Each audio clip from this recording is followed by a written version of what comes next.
Hi there, I'm State Senator Kristin Phillips-Hill from the 28th District in York County, and I am absolutely thrilled to be at the 104th Pennsylvania Farm Show with our State Agricultural Secretary, Mr. Russ Redding. Russ? We're thrilled to have you here. Thank you. Happy New Year to you. Thrilled to be here. Thanks for being here. We've already spent a lot of time here together at the Farm Show, doing all kinds of wonderful things. The draft horse competition and scholarship awarding to students this morning. Great hearing with the Senate Policy Committee, and a lot of good things happening here at the Farm Show. What's new? Well, I'll tell you, we're proud of a lot of the things that are here, but I think we've added some food court items, so you should check that out. I have a preferred sort of grilled cheese fingers that are mozzarella cheese with some dipping sauce. Is good. We have a waterfowl exhibit. Last year we took the duck slide away. Right. Everybody said, what'd you do with it? We're not happy. We're not happy about it. So we brought the ducks back, but we put them in more of a natural habitat. So they're in the water, and there's a beautiful quilt, heritage quilt trail that the State Grange sort of championed this year, that's in the Farm Show complex. So if you want to see all of the quilt patches around the state of Pennsylvania, they're here. But every aisle, every building has a story and something new to see. It's great. Yeah. I absolutely love it. Can't go without a Farm Show milkshake. You shouldn't. It's tradition, and it's really wonderful. A lot of things that I hear you say at different events here in the Farm Show, you talk about how important agriculture is. 2% of Pennsylvania's population feeds Pennsylvania's population, and most of them are here this week. And connecting people to jobs in agriculture, really important. A lot of folks who are not from the farm community come to the Farm Show here in Harrisburg. Talk a little bit about how it's important for the non-farming community to connect to the farming community. We're in the relationship business. At the end of the day, we need folks who buy PA Christmas trees or the hard ciders or the vegetables or the milk. And we just had that discussion, how important that purchasing power and decision is of consumers. And we need that to happen locally and all year long. We get a chance at Farm Show to sort of elevate that, to highlight that. That just is one element, but it's also getting people to think about sort of what is here at the Farm Show in terms of jobs. Well, how did this product arrive in the form that it is? Who takes care of the Christmas trees? How are these hives maintained of our bees? All of those are job components as well, right? Beekeepers and agronomists and conservationists and farmers and food scientists. So you will see at the Farm Show very intentionally placed descriptions of different jobs and careers that are available in agriculture. We've got to inspire a lot of people, 75,000 of them in the next 10 years, to come into the food and ag business. So let's use the 8 days we have a Farm Show to help do that. Now, you partnered with the Department of Education, Department of Ag, and Department of Ed, came together, did a report, 75,000 jobs now that we don't have people with the right skills to fill. How is the Commonwealth going to put in place the kind of workforce training that we need for agriculture to continue to grow and thrive and prosper? Yeah, there's a lot of dimensions to that, right? And I think part of it is, and we've realized over the last couple of years that two things. One is we, as a Department of Agriculture, have to be central to those conversations about what the industry needs, right? We have a Department of Labor and Industry, and Department of Education, and Department of Community Economic Development, which is nice and good, but you need a champion, right? And we've inserted ourselves in there to be a champion of the ag workforce needs at large. But two is you need the system then to respond.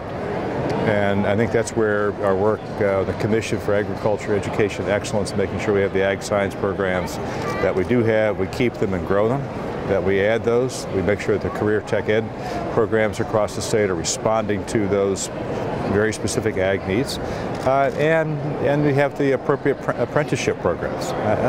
But we're on the cusp of that, I think, really taking off now, and I'm pretty pleased with where we are. The governor's been very helpful and supportive. To think that 5 years ago we did not have a seat at the Workforce Development Board for Agriculture, right? And I say to her, that's how elementary this is. We weren't there.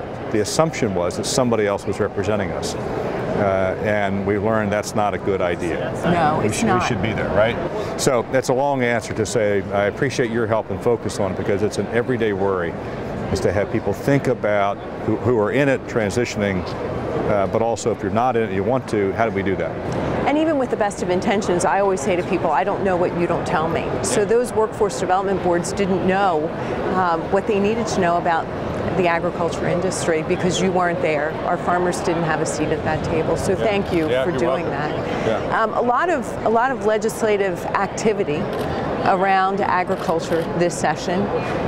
What do you think was the most important or the most profound piece of legislation we were able to get through? Yeah. I'll put it on the farm bill. It's right behind us. Yeah. Now it's shorthand, right? Because there were 16 different bills that made up the farm bill, but just it's a great sort of description of this compilation of critical needs, from youth education to conservation, and you're making sure that we're prepared for disasters. We've got dairy investments. It's all inside this farm bill. So I put the farm bill as the single most influential and most important piece of agricultural legislation in a very long time. And it's already paying dividends, right? We're already seeing a great response. Was really inspired at the policy committee hearing to hear the stories. The new farmer, the young man who had been inspired to go into agriculture by coming to the farm show and being involved in 4-H and needed funding to get started. Yeah, he's one example at the table. You had Rig Caputo and Caputo Brothers, who, I love her and what she's doing and the team, but she made a couple of observations today about that connectedness to retailers and what they're doing, and specifically in Giant. It's just one example. We could go around the state. We're working on a map of all of the Farm Bill grantees, that are urban agriculture and ag and youth grants, and it's a really impressive list of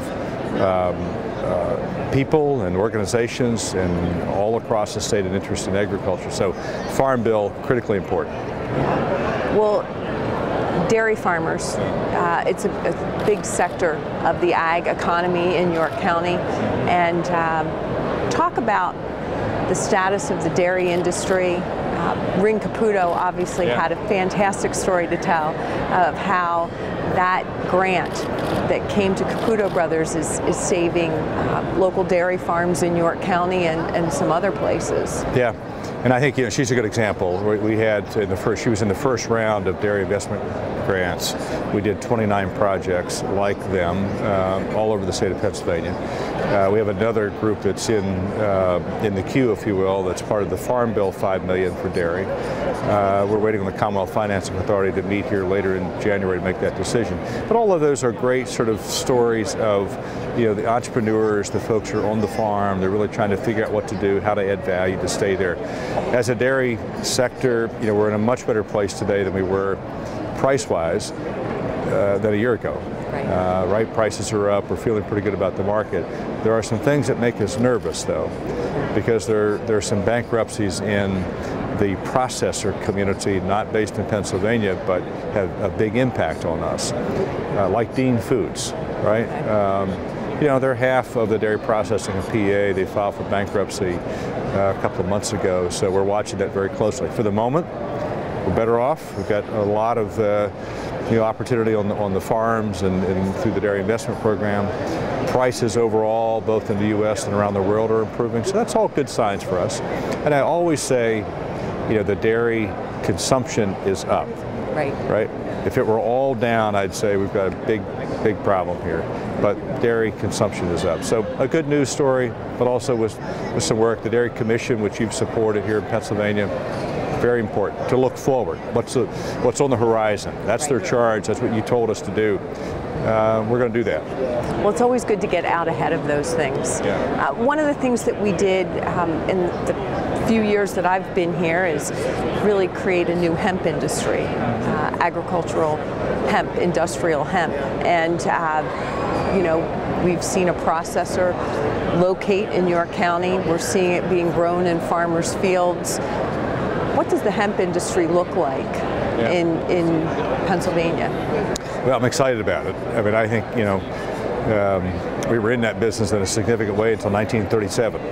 If you look at the history books of Pennsylvania, and I've done this just to sort of check some of the, you know, statements that folks make about where hemp, what prominence it had. It was very prominent statewide in Pennsylvania until the Prohibition occurred, and you couldn't grow it. 77 years later, we can now grow hemp. We've done that for the last couple of years. I think it's doing what we would expect it to do, and that is, you know, you're on this journey of rediscovering what hemp can be, right? But you're also trying to integrate it at a time when some other countries have had the advantage of some years of a head start. So the market's trying to figure out, well, do we need more fiber? Do you want more seed? Do you want more oil? What's the CBD market look like? But I think all of that is part of the process that we've got to sort of work through. We can go in the complex here. There's car materials, the dash of a car, side panels, there's building materials, there's kitty litter, there's hemp tea in the food court. It's here, and I think we're trying to respond to all of that, but a lot of opportunity. Wonderful. Yeah, thanks for all your help. Well, and thank you. Yeah, pleasure doing it. It's always wonderful to spend time at the farm show, and always wonderful to spend time Happy with you. New Year. Thanks for all you do. Thank you. Pleasure.